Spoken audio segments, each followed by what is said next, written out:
Welcome to your midterm study guide with Mr. Polk. I'm going to be going over the questions in about groups of 5. That's going to give us about 7 videos. If you want to see specific questions, choose the correct video and fast forward to the question that you want. We're going to start with question number 1. I'm going to talk kind of fast because I got a lot of questions to go over, and you have a lot of things you need to do other than study for your midterm. Alright, so question number 1, it says, the length of a rectangle is 2 units greater than the width. What is the area? Okay, so the key here, we need to know area is length times width. Okay, and then it tells us that the width is W, so we're going to leave it as W. Then it says the length is, or the length we're going to use as L, is means equals 2 units greater than the width. So if something's 2 greater than something, like if you have $2 more or greater than 6, you have 8 because you add 2 to the 6, right? So it's telling us to add 2 to W. So you have W plus 2. So now instead of using L, I'm going to use W plus 2. And so we have W plus 2 times W. So that's going to be really a distributive question, and you can rewrite this so that it looks nicer. Okay, and W times W is W squared, and W times 2 is positive 2W. Thus your area becomes W squared plus 2W, which is option choice D. Now I did not choose all of the multiple choice questions from all the questions, or I didn't copy all of the multiple choice items from all the questions, as you can see here for number 2. So you'll have to make that a choice yourself based on your piece of paper that you have, or just trust that I know what I'm doing and the answer is going to be there. Okay? Question number 2. When you see 2 sets of parentheses, now that we're pretty advanced and we've gotten through both sections of polynomials, you need to look in the middle and see what operation is being done there. When we have a parentheses next to a parentheses, that's indicating multiplication. So we're multiplying these 2 polynomials together. Okay? When we're multiplying polynomials, we want to use the box method. That's going to be our fastest, most organized method. Some of you can choose to do the distributive method. That's fine. I'm not going to show that. I'm going to show the box method. Okay? So what you want to do is we have a 2 by multiplied by a 3-term polynomial, or a binomial times a trinomial. So that means I need a 2 by 3 box. So 1, 2, and then I'm going to draw a 3 across here, and you can make your box as nice and neat as you need to.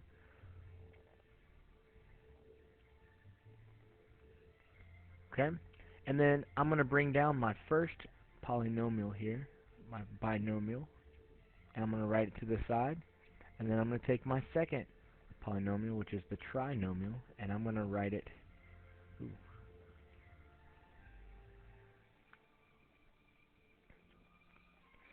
on the top.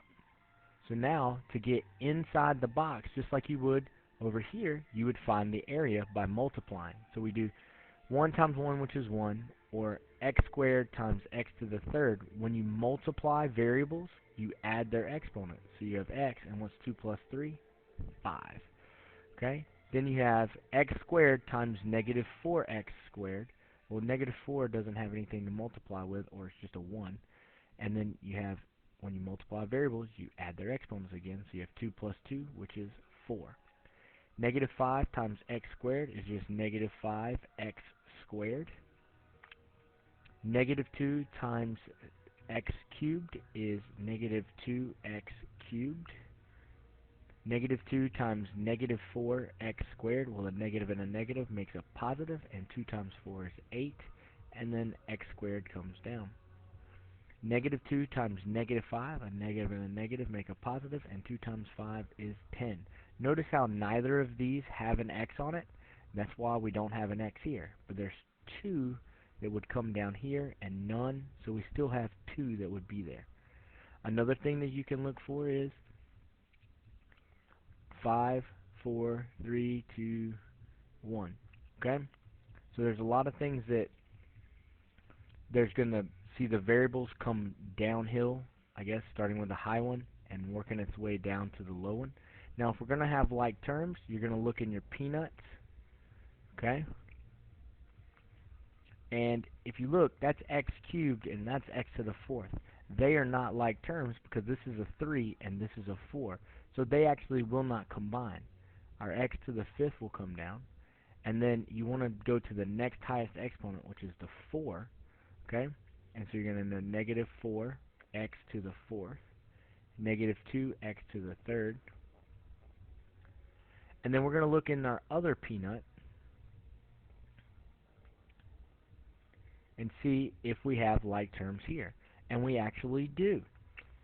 This is an x squared, this is an x squared, which makes it like terms. So you have 8x squareds minus 5x squareds, or 8x squareds plus, see how this makes like a little plus sign right here?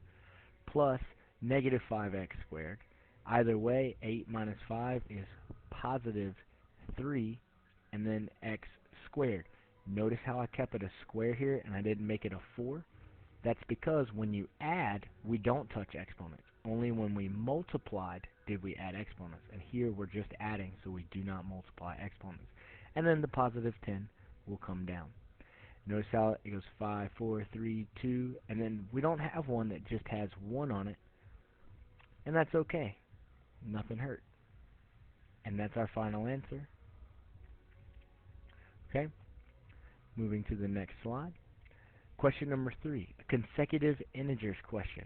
You see the word consecutive, instantly you need to think x, x plus 1, x plus 2, x plus 3, and so on, or x, x plus 2, x plus 4, x plus 6, and so on and so forth. And then, so you just brain dumped. You want to brain dump so you don't brain fart. Drop everything that your brain has in its head, inside your head about consecutive integers. This is everything you should know right here. Bam. We laid it all out there. Now, what's the difference between these two? This is regular consecutive integers, and this is even or odd. Okay? So, we look for that key word, and there we go. We see even. So, knowing that it's even, we no longer need this top part. Now, as you get better at doing consecutive integers, you'll be able to read that right away and know that this is the one that you need to use. But for those of you that are still trying to figure it out, I suggest you write both of them down and then decide which one to use. Okay? So, now let's read and see what they want us to do with them. Oh, and you need to go back and see, it says 3. So I have 1 right here, 2 right here, 3 right there. So I don't need any more after that. So those are my 3 integers that they're going to reference the whole entire time. Okay? So now we need the 3 integers so that the first integer, okay, which one's my first integer? That's my x, is multiplied by, okay? So we're going to take this and we're going to multiply it by the third integer. So this is my first integer. This is my third integer. This is my second, okay? And we want to take the first and multiply it by our third. So I'm going to take x and I'm going to multiply it by our third. Okay? The result is, there's our keyword is. I know we saw is up here, but it says is multiplied, so that's just a way that we had to use our verb in this case. Is, or the result is, which means equals, 2 more than 5 times the second. Okay? So, 2 more than. Let's take this and break it down. 2 more than. We had 2 more than in the previous question. It means to add 2 to something. So we're going to add 2 to what? 5 times the second. 5 times, we're multiplying 5 to the second integer. Okay? So we're going to do 5 times, and then that second integer is x plus 2, and that's what we got. So this is our equation that we're going to end up solving. Okay? So we're going to distribute. You get x squared plus 4x equals, and here we're going to distribute as well. 5 times x, 5x. 5 times positive 2, positive 10. and then bring down our plus 2. So this guy's just going to come down right here. Okay?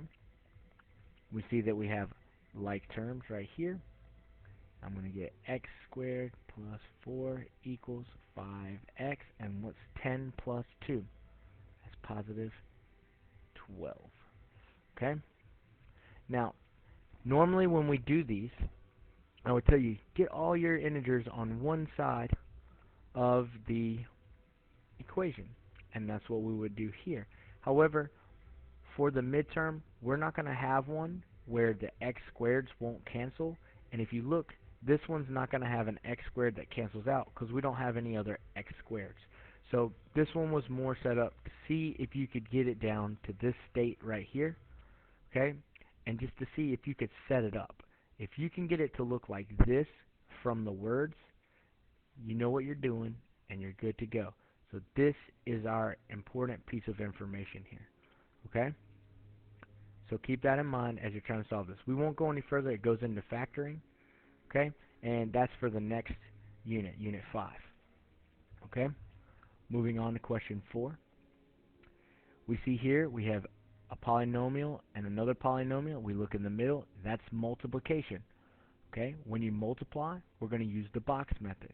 So you have 2x and negative 3. I have 5x and positive 1.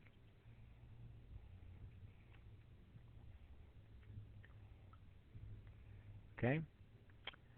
2x times 5x is 10x squared. 2 times positive 1 is positive 2, and then they have 1x that'll come over.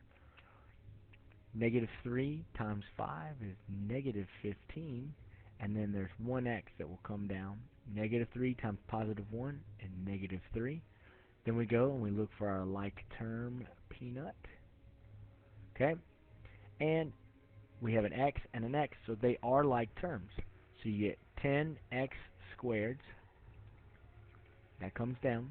Negative 15 plus 2, or positive 2, or 2 minus 15. They're different signs, so we'll actually subtract the numbers. 15 minus 2 is 13. 15 is the bigger digit, so we'll take its negative sign, and the x will come down. Remember, we do not add the exponents here because we are adding, and you only add exponents when you multiply. See, 2x times 5x, you add the exponents. But here this is 15x plus 2x. Okay? And then the negative 3 will come down. Final answer. Okay? Next slide. These will be the last two problems for this video. Okay? So now we're looking here. We have a monomial inside. Notice how it's a monomial because there's no addition or subtraction. Okay? And we have an exponent on the outside. Means we can't do anything with this guy until we get the people on the outside out of the way. Okay? So this is kind of like the exponent distributive property. You're going to take this and multiply it to every exponent that's in there. And when you do these, watch out for that understood exponent of 1. That'll get you. Okay? So when we distribute, we use the multiplication property. So you're going to get x to the 4 times 3 and y to the 5 times 3. Okay? 4 times 3 is 12, so you get x to the 12th, and y to the 5 times 3, which is 15. And that's the final answer. Okay? It says here simplify, and it gives us a square root sign with some variables in it. Now some of y'all could probably take the square root of 64 and do that right off the top of your head. What squared gives us 64? And you should be like 8. Yes, that's right. You can actually do that with the numbers. Just take the number, pull it off to the side, and do the square root of that number or the cube root or anything to that nature. Okay? So we know 64 is going to become the 8. So I'm going to go ahead and write the 8. Now, we keep saying it, but it's not written. This is called the square root. What number does square have when you like say x squared? It's a 2. There's an understood 2 right there. Now, this sign also looks like a division sign, like one of those old school long division signs that y'all probably don't use anymore. It looks like one of those. It really is, but that's why they put this little bar here, so that it's the old school long division sign, but for exponents only. Notice how we didn't take 64 and divide it by 2 and get 32. Okay? But, see how this is the same size as that? We can divide those. So you're going to divide this by 2, and you're going to divide this by 2. And so you're going to get x to the 4 over 2, and y to the 6 over 2. But you got to be careful. You don't want to leave it like this because your fractions can reduce. So we'll get 8, and then 4 divided by 2 is 2, and 6 divided by 2 is 3. And so we end up with our final answer of this. Thank you for watching my video. For questions after question 6, 7 through 33, please look to the additional videos provided after this. Thank you.